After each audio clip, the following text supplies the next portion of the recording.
لوگوں کو؟ شرک کرتے ہیں جب یہ لوگ نماز پڑھتے ہیں. میں بتاؤں کیوں؟ اچھا، یہ جا کے آپ لوگ بے شک ڈکشنری کھولیں اور آپ کو اس میں نظر آئے گا، عربی کی ڈکشنری میں اجداد کا آپ لوگ ڈھونڈو کہ اس کا مطلب کیا ہے. اینسسٹرز مطلب ہے آپ کے اباؤں اور اجداد جو ہوتے ہیں نا، بڑے بڑے آپ کے جو اینسسٹرز ہوتے ہیں، یہ وہ ہیں. نماز میں ہے الفاظ میں پورا سا پڑھتی ہوں آپ لوگوں کے لیے، آپ غور سے سننا. سبحانک اللہم و بحمدک تبارک اسمک و تعالی جدک و تعالی جدک. یہ جو جدک ہے نا، یہ ہے اینسسٹرز، آپ کے بڑے اجداد جو ہوتے ہیں. یہ اردو میں بھی ہندی میں بھی کہتے ہیں اجداد. تو مسلمان جو ہے اللہ کے اجدادوں کو دعا بھیج رہے ہیں. شاباش. اللہ جس کو کہتے ہیں ایک ہے، نہیں اس کے اجداد بھی ہیں.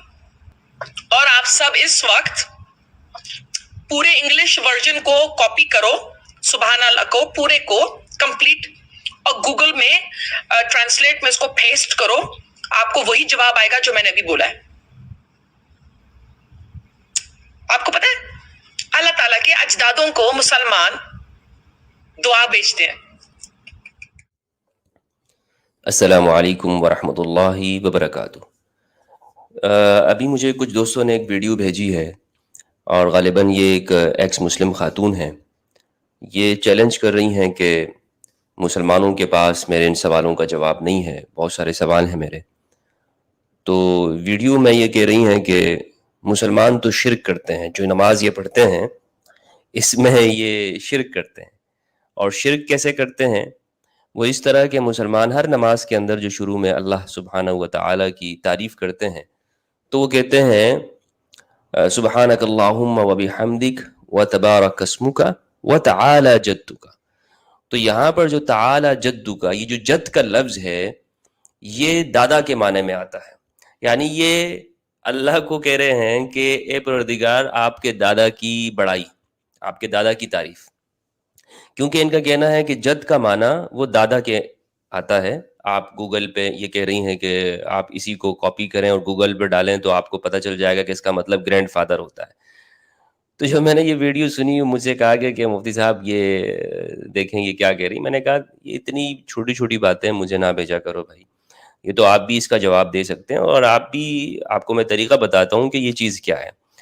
اور ان کے اور بھی سوال ہیں، لیکن میں ان سے گزارش یہ کروں گا کہ یعنی اتنی غیر شعوری اور بچکانہ قسم کی باتیں آخر آپ کے ذہن میں آتی کہاں سے ہیں؟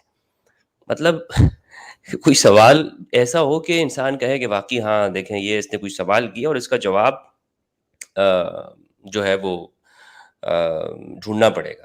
لیکن یعنی اس کو سنتے ہوئے ہی انسان کہتا ہے کہ یار یہ سوال ایسا ہے کہ، اور دوسری طرف یہ بھی کہتا ہوں کہ میں نے قرآن کی بہت اسٹڈی کی ہے اور آپ کی قرآن میں یہ غلطیاں ہیں، پھر اسے ایک لفظ کا، اتنی چھوٹے سے لفظ کا معنی بھی معلوم نہ ہو.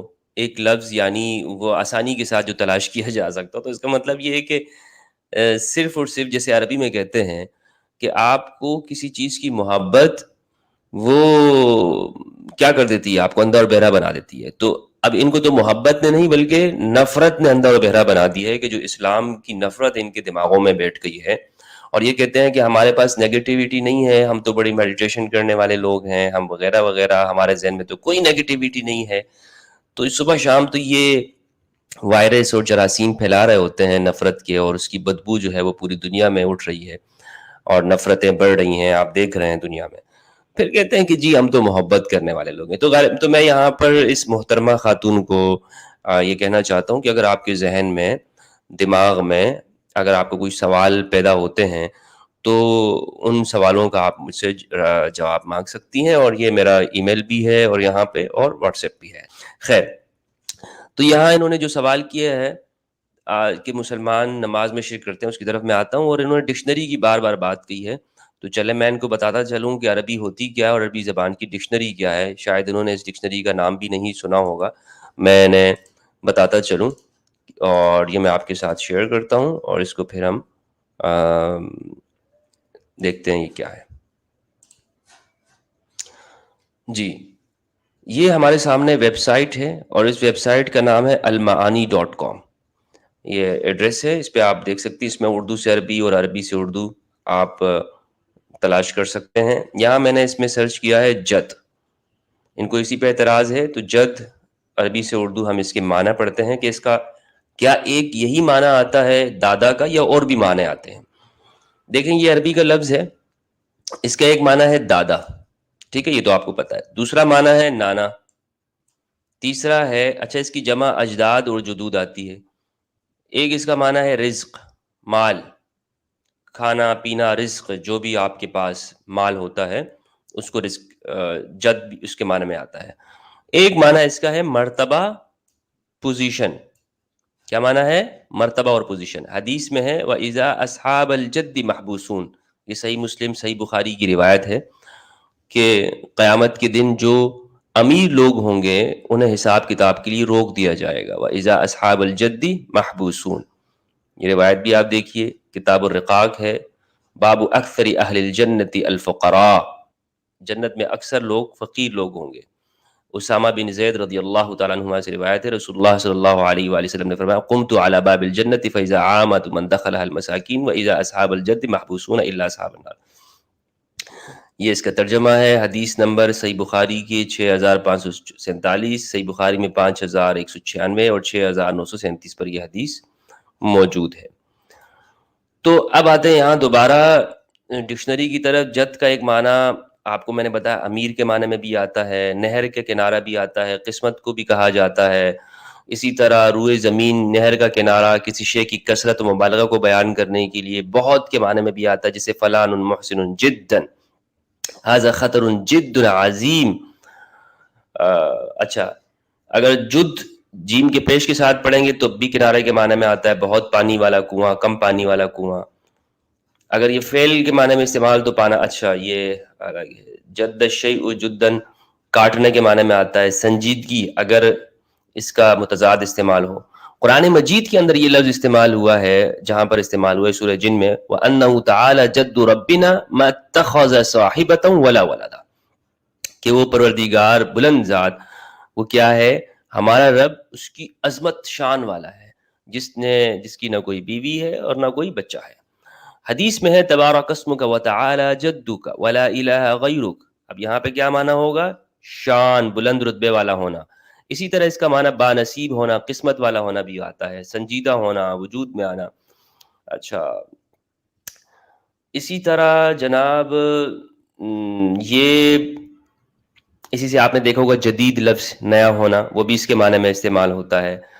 اور اگر فعل استعمال ہو جدید تو ثدیو, پستان یا تھن کا خشک ہو جانا. تو یہ معنی اس کے استعمال ہوتے ہیں محترمہ. ایک معنی اس کا استعمال نہیں ہوتا, یہ میں نے ڈکشنری آپ کو بتا دی ہے, اس ڈکشنری پہ آپ سرچ کر سکتی ہیں. اور بھی اگر آپ ڈکشنریوں میں جائیں گے تو بہت ساری چیزیں آپ کے سامنے آ جائیں گی. اب میں یہاں پر اس کو بہت لمبا نہیں کرنا چاہتا ہوں, طویل نہیں کرنا چاہتا ہوں, کیونکہ یہ کوئی اتنی کوئی مشکل بات ہے نہیں کہ جس کو کوئی سمجھ نہ سکے. بہرحال آپ کو چونکہ یہ سوال پیدا ہو اور آپ نے کہا کہ میرا سوال ہے مفتیان کرام سے, تو میں نے آپ کو اس کا جواب دے دیا. تو دیکھیں آپ کہتے ہیں کہ اسلام کے اندر یہ چیز اس طرح ہے, فلاں ہے, مسلمان یہ کرتے ہیں, مسلمان اس طرح سے ہوتے ہیں. آپ کی اور بھی کچھ باتیں میں نے دیکھی ہیں کہ جس میں آپ نے یہ کہا ہے کہ مسلمان دنیا میں سب سے زیادہ جو ہے وہ جاہل ہیں, مسلمان دنیا میں سب سے زیادہ وہ دہشت گرد وغیرہ, اس طرح کے الفاظ آپ نے غالباً استعمال کیے ہیں. تو میرا آپ سے کہنا یہ ہے کہ نفرت نہ پھیلائیں. آپ جب اس طرح سے کسی کمیونٹی کو خاص ٹارگٹ کرتے ہیں اور پھر ساتھ میں آپ یہ کہتے ہیں کہ ہم نفرت بھی نہیں پھیلاتے, تو اس کا مطلب ہے آپ کے قول میں, آپ کے فعل میں تضاد ہے. آپ جو کہہ رہی ہیں, جو کر رہے ہیں, اس میں تضاد ہے. تو اس تضاد سے باہر آئیے اور سیکھیے.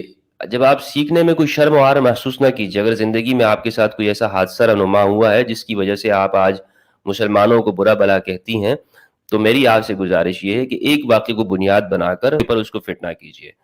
تو یہ میری آپ سے گزارش ہے. اگر اس حوالے سے پھر بھی آپ کے کوئی دماغ میں کوئی سوال ہو, ابھرتا ہو, دماغ میں سوال پیدا ہوتا ہو, تو پوچھنے میں کوئی یار نہیں ہے. میرا ای میل بھی ہے اور واٹس ایپ بھی, آپ پوچھ سکتی ہیں. انشاءاللہ ہم آپ کی اس میں مدد کریں گے چیزوں کو سمجھنے کے اندر.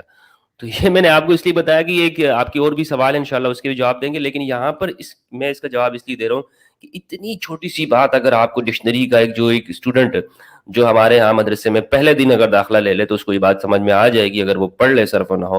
اور المنجد مسلمانوں کے ہاں بہت یعنی پوری دنیا میں مشہور منجد عربی ڈکشنری ہے، آپ وہی دیکھ لیں، اردو عربی موجود ہے، تو آپ کو معلوم ہوگا کہ ایک لفظ کا ایک معنی نہیں ہوتا. اسی لیے عربی زبان بہت وسیع زبان ہے، پوری دنیا کے اندر واحد زبان ہے کہ جس میں ایک لفظ کے کئی کئی معنی آتے ہیں، شعر کے 1000 الفاظ اس کے لیے استعمال ہوتے ہیں.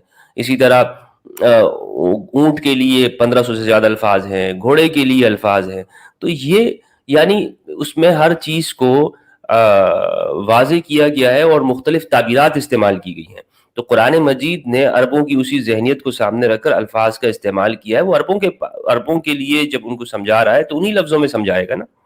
تو لہٰذا آپ اس چیز کو غور کیجئے، اور تاکہ اگر کوئی سوال پیدا ہو تو آپ خود بھی اس کا حل تلاش کر سکیں. اللہ تعالیٰ ہم سب کو اسلام کے اوپر استقامت عطا فرمائے. والسلام علیکم ورحمۃ اللہ وبرکاتہ.